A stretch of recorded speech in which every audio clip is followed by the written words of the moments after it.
Dear learners, in today's session we are going to delve with religion in pre-modern societies. Religion plays a crucial role in upholding the social system and it is a cultural universal and is found everywhere. Religion is made up of ideas and practices that relate to powers and forces related to supernatural beings. Religion is considered to provide the necessity of ideological and affective cohesiveness or solidarity as the key requirement. The anthropologist Anthony Wallace has defined religion as belief and ritual concerned with supernatural beings, powers and forces. Studying religion is one of the most important aspects of social sciences, particularly sociology and anthropology. Anthropologists study religion cross-culturally and focus on the social roles of the religion and also the content and the nature of religious acts, events, processes, settings, practitioners and organizations. Religious behavior in general has the quality of both unite as well as divide. Participation in common rituals and practices affirms and maintains social solidarity, whereas religious differences can be related to enmity which can fuel the divide between religions. Hence, religious beliefs and behaviors become a crucial area for the study of religion. Prayers, chants, myths, texts and statements about ethics and morality are the verbal manifestations of religious beliefs. When it comes to supernatural beliefs, it is the extraordinary realm outside the observable world. The perspectives of the supernatural and are non-empirical, mysterious and inexplicable, and they are accepted on faith. These supernatural beings can be gods, goddesses, ghosts and souls which are not from the material world. People in many societies think and believe that religion may help them and grant them access to or control over supernatural powers. The objects such as plants or animals are taken up by men and made the representation of their culture and religion. Though we discuss and have been discussing religion in this course, there is a need to have an insight regarding when did this religion begin. But nobody or no specific certain answer is not for this question. But Neanderthal graves and the painted stick figures of the cave walls of Europe refer to early religion. These figures may be shamans who are early religious specialists. In this model, with this background, we can understand theories related to the origin of religion in primitive or in pre-modern societies, the factors of primitive religion. Then we will be seeing the types of religious system as discussed by Wallace and Bella. Now we can start with theories related to the origin of religion in primitive or pre-modern society. According to the philologist Max Muller, the root of the word, English word religion, comes from the Latin word religio, was originally used to mean only reverence for God or the goddess, gods, carefully pondering on divine things and piety. Whereas the term religion represents a primary social institution and is a well organized body of beliefs, doctrines, cultural norms and worldviews that connect people to a higher order of reality that serves more than the reverence for God or the gods. Anthropologists frequently refer to religion as a cultural universe, one of the many universal concepts prevalent throughout the world, along with institutions like marriage, incest laws, the family and the social structures. While discussing the origin of religion, or the elementary forms of religion, we have to take the reference of the anthropologists. To be more specific, the founder of the anthropology of religion was an Englishman. His name is Sir Edward Bernard Tyler. He claimed that religion was born as people sought to understand conditions and phenomena they could not adequately explain through the lens of their day-to-day affair. So, there were many theoretical explanations for the origin of religion in today's session. We can see some of them one by one. To start with, we can see what is animism. This theoretical explanation was put forward by E.B. Taylor. He thought that death, dreams and trance were subjects that our ancestors were particularly interested in. The people of pre-modern societies saw things in their dreams and during trances that they may remember once they awaken or break from the trance. To Tyler, this thought process of the early humans trying to explain dreams and trances made them believe that two entities dwell in the human body. He classified these two entities as one which is active during the daytime and the other one which is active during sleep and trances.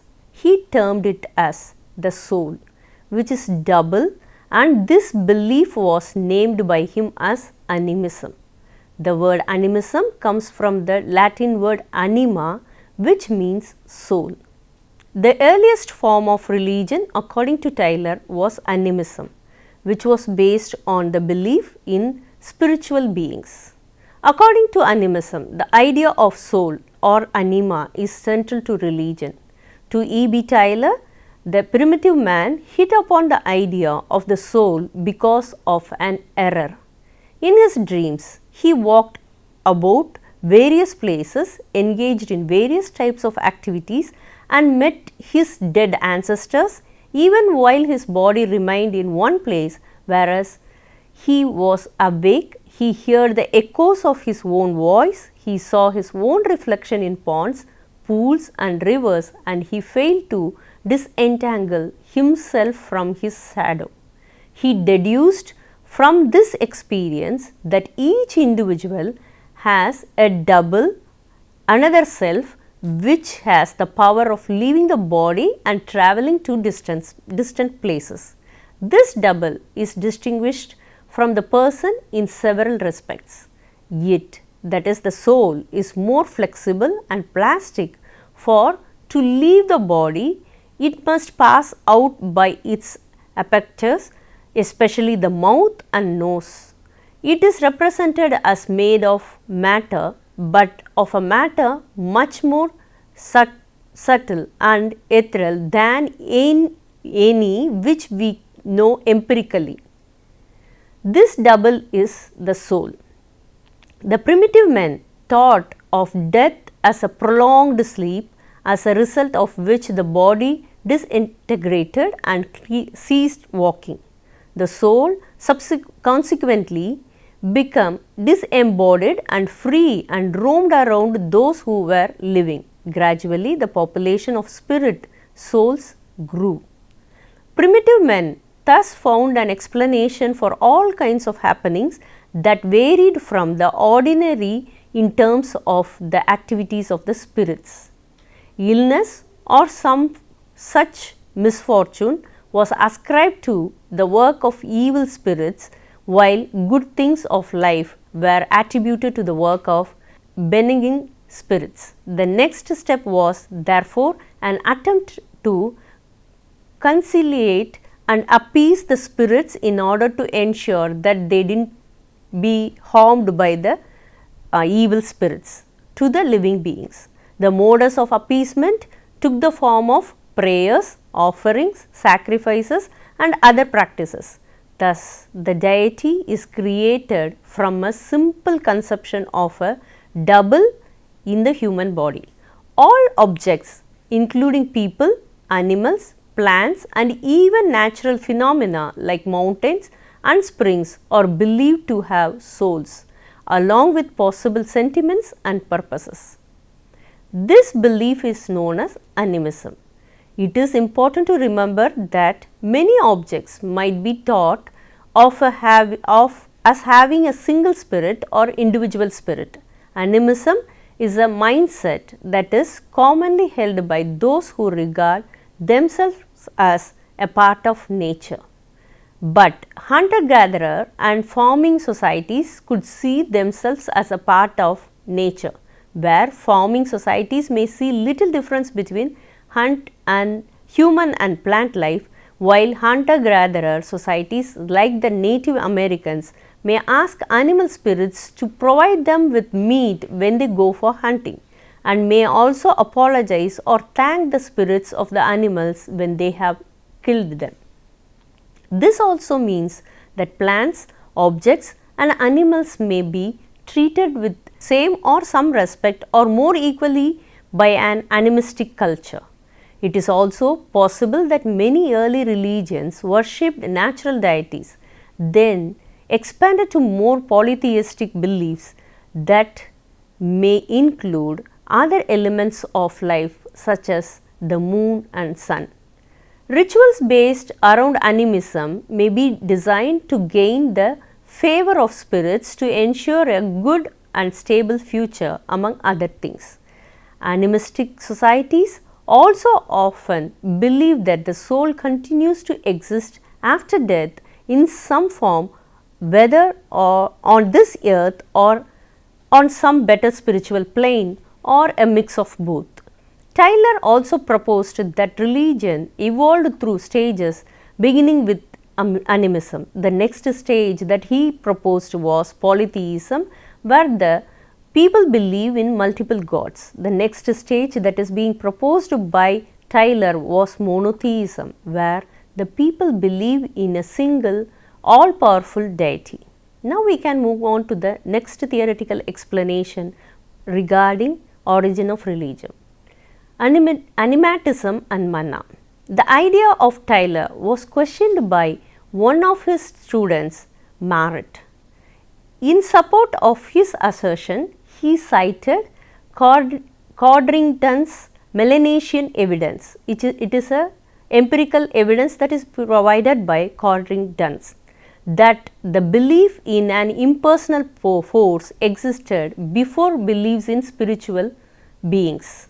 Emrc referred to this impersonal power as manna, which is comparable to the idea of bonga, which is common among many tribal people in India, and said that manna belief had both theoretical and historical precedence. Emrc established that a belief in manna or taboo together gave a concept of magico-religious thinking in his article on manna in the Encyclopedia of Religion and Ethics. Though Emrc did not as such speak against evolutionist theories, his criticism of Tyler's work and other scholars questioned the correctness of evolutionist analysis of religion. It made them look more closely at material collected about primitive societies. Later, this trend merged with the functionalist approach to the study of religion. The belief in a supernatural force called manna among the Melanesian people was discussed by Emrc. The idea of manna is the central theme of his description. This word takes its origin from Melanesia in the South Pacific region. Melanesians believed in manna, a sacred impersonal force existing in the universe. Manna can reside in people, animals, plants and objects. Melanesian manna is correlated with the notion of efficacy or luck.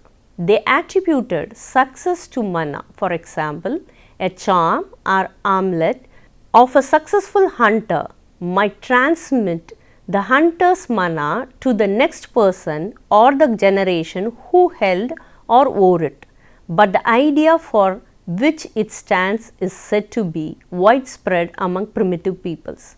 Generally, this word has come to be applied to a certain type of religious experience that people could acquire or manipulate for their own needs or success. Mana is a force altogether distinct from physical power which acts in all kinds of ways for good and evil. It is a kind of mystic power.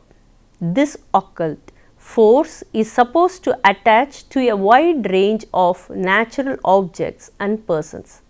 When we cannot explain how the universe around us works, we strive to make sense of it through constructions of the mind. Emrc called this animatism, a belief in the generalized impersonal power over which people have some measure of control, and it refers to supernatural powers like mana.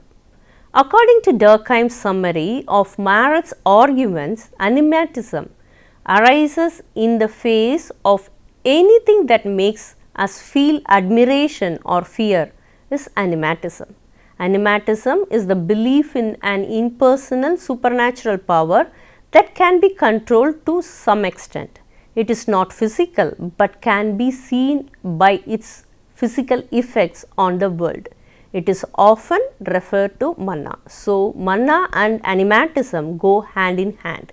This supernatural power is not a part of supernatural beings, whether spirits or deities. Instead, being more universal, magical power which is everywhere.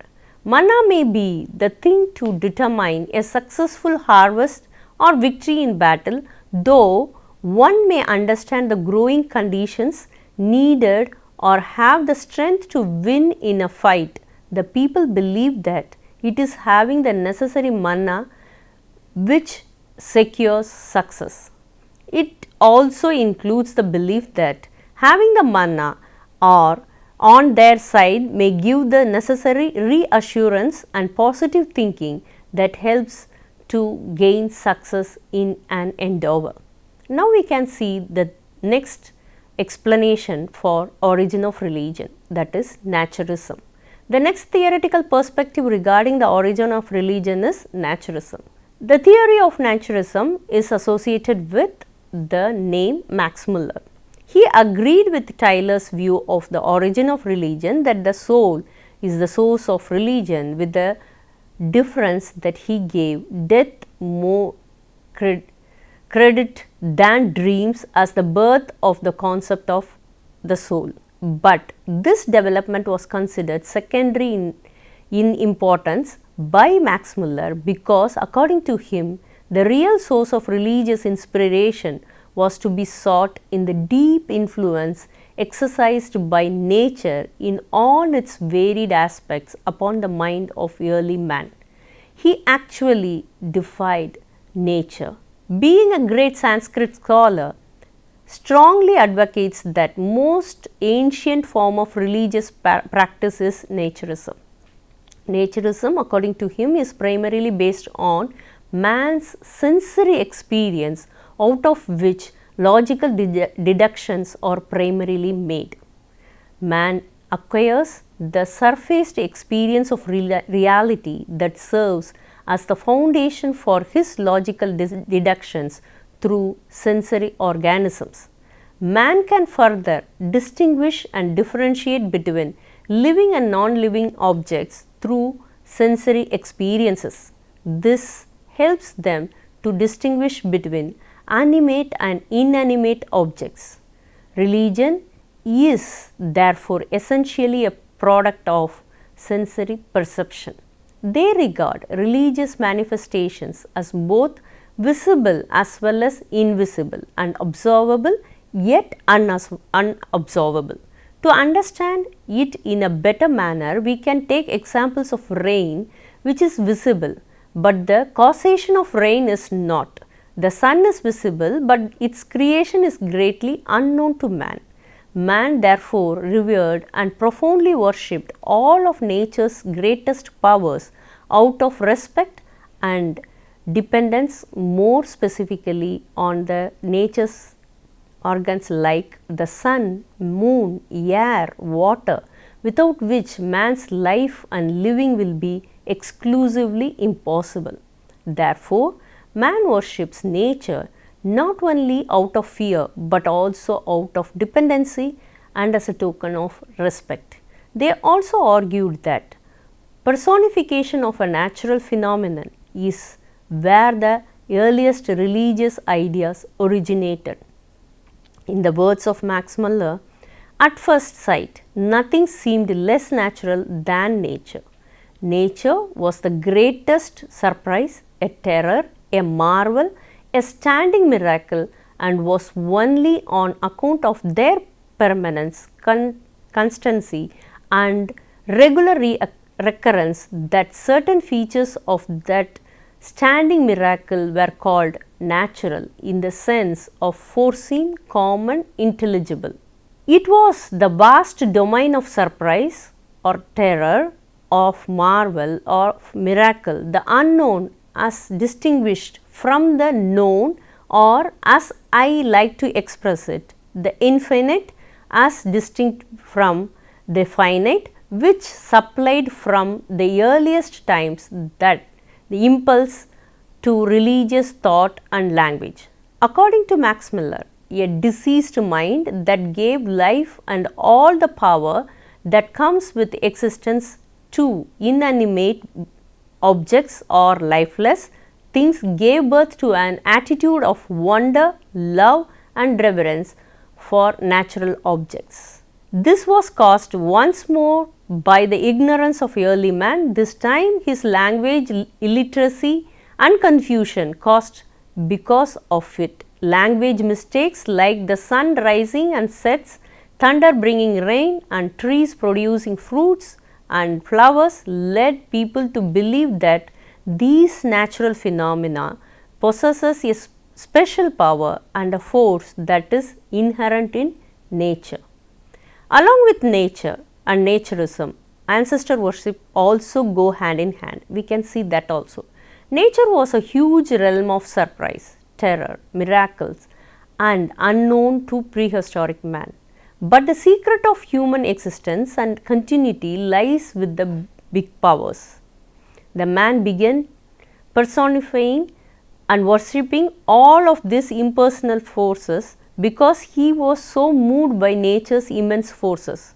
Finally, they argued that the ancestor cult is a modified form of nature cult. Similarly, the man was fearful of his deceased ancestors and began to worship them in the belief that their spirits may predominantly be protecting them rather than being destructive to them if worshipped and revered. So, according to academics, from this school, ancestor worship is a modified kind of nature worship, the result of man's emotional reaction to the beauty and majesty of nature is naturism, and that to ancestor is ancestor worship or cult. It is not the same as worshipping the dead, rather it is showing homage to a deceased person who has been deified or whose spirit has been changed. Worshipping the ancestors extend your power over future generations. It is a manifestation of the supernatural metaphor for a strong bond in religious belief. Now we can see the next aspect, that is totemism. It is a system of belief in which certain objects, plants or animals have kinships, relationships with social groups. Such animate or inanimate objects stand as emblems giving identity to the groups and form representations of the groups. They create religious feelings among the members and form objects of worship, reverence and sacredness. According to Durkheim, totemism is the earliest form of religion and it is quite prominently found among the Australian tribes, and such phenomena are also noted among the American tribes as well. An example from ancient Egypt is the different animals being linked to different gods.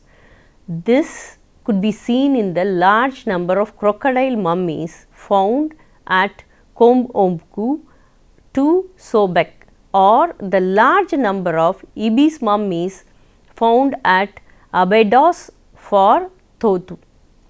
Mummification was important to Egyptians as it meant that the deceased could be in the eternal afterlife, and mummified animals were believed to whisper in the ear of their associated deity who had offered them and whom the deity should favor. This is also can be considered as an example for animism. Now we can see the factors of primitive religion. Swanton wants to focus on three areas of the religious beliefs of indigenous peoples where his research has led him to take positions that are significantly different from those of the majority of the established authorities. Now we can see the discussion of Swanton briefly. To start with, his first point of concern is people of all ages of the world and on every level of culture have associated religious beliefs with the phenomena of death, dreams, breath and startling manifestation of nature is evident enough. What is not evident is that there is a causal connection between the two. According to the author's experience with early religion, it is impossible for religion to be exclusively devoted to a small number of things, events or feelings. Death, dreams, a thunderstorm, an eclipse, the sun or a grassy bear may temper a person's interest in religion in a particular way out of a general religious attitude, but it cannot be said that any one of them or even a small number of them were the origins of religious attitude as a whole. The religious mindset is undoubtedly one of those fundamental human characteristics that cannot be traced back to a single cause as particular as even the common universal experience of death and dreams. To put it briefly, the deduction of religious concepts or emotions from natural phenomena, however closely they may be associated, is unproved and improbable. The second point specified by Swanton was the error of particularism, the assumed introduction of various elements in the religious complex at successive periods. According to Swanton, there are numerous elements of primitive religion, including magic, supernatural beings in the human form, typically divided into classes: a world inhabited by the souls of the dead, ceremonies and so forth, which have been arranged in chronological order by theorists under the assumption that they were gradually introduced into the religious complex. Successively arranging the religious aspects was questioned. Even while discussing monotheism, which is considered as the civilized form of religion, do have certain limitations and dilutions with some polytheistic tendencies. Therefore, in his opinion, it will be closer to reality if we think of the evolution of religion as an expansion and differentiation of a complex rather than the successive addition of such fundamental and pervasive parts. The history of religion has probably consisted of the differentiation of various elements from an original complex and the varying stress placed upon those elements rather than successive introduction of new elements. The third point he was discussing is he complained against the indefinite use of the term animism. The term animism is not adequately explicit unless it is only that which we are to comprehend, because aside from pure magic, the natural objects toward which prehistoric man expresses religious sentiments always contain a human element.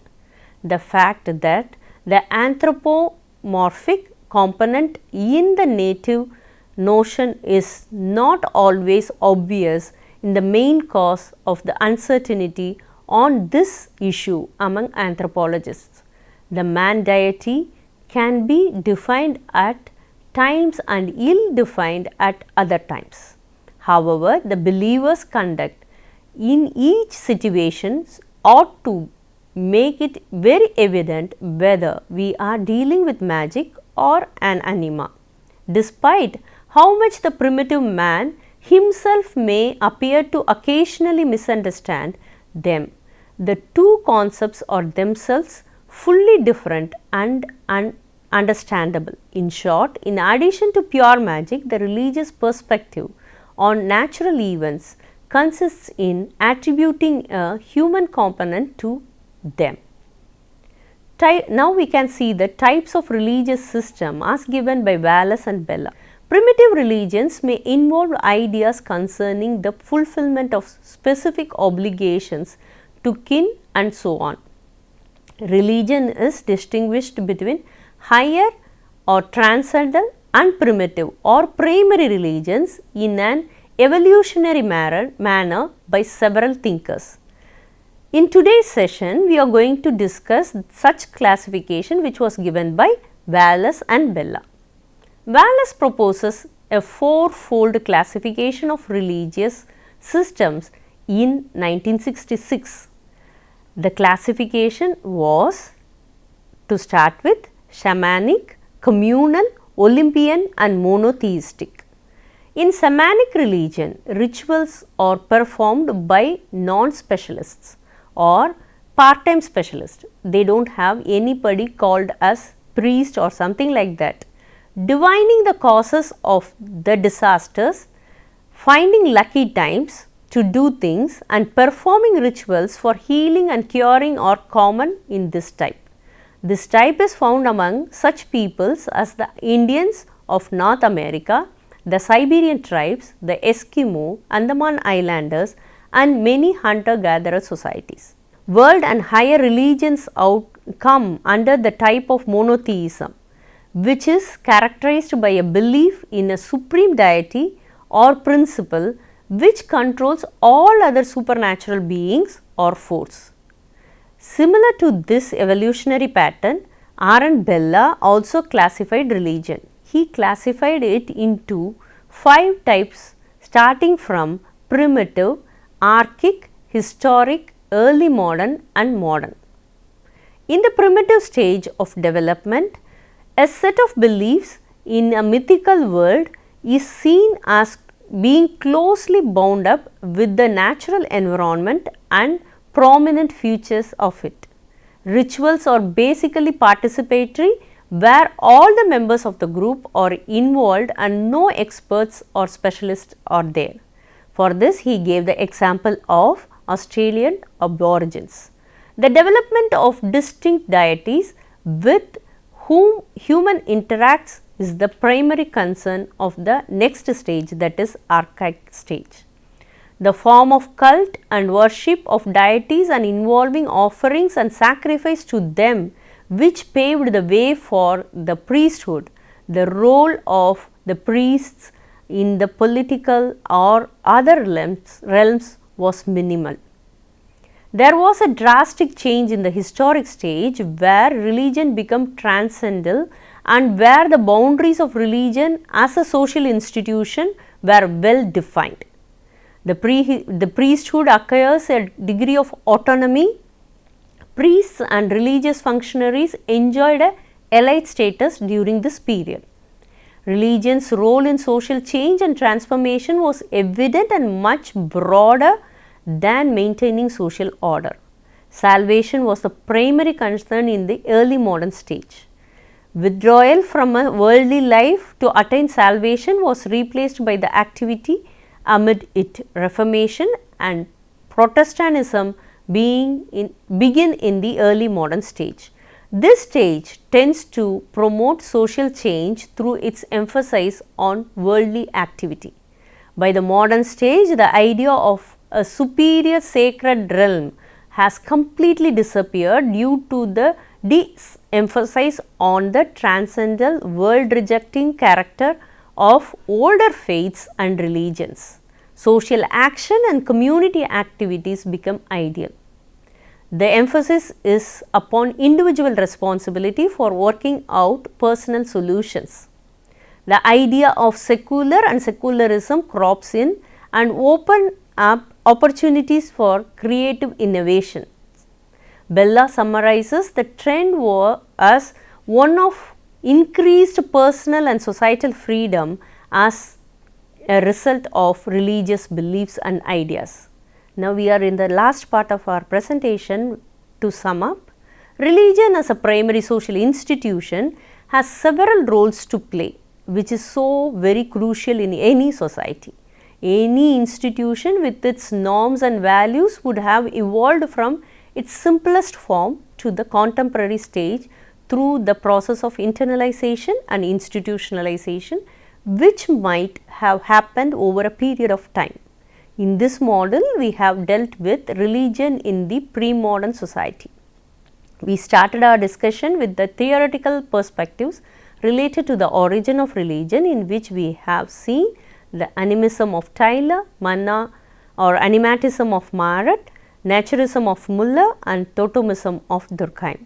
Then we saw Sauton's 3 factors of primitive religion, where he expressed his views how the primitive or pre-modern religion can be better viewed. Further, in this session we have discussed how Wallace and Bella classified religion from pre-modern period to the contemporary period in an evolutionary pattern. Thank you.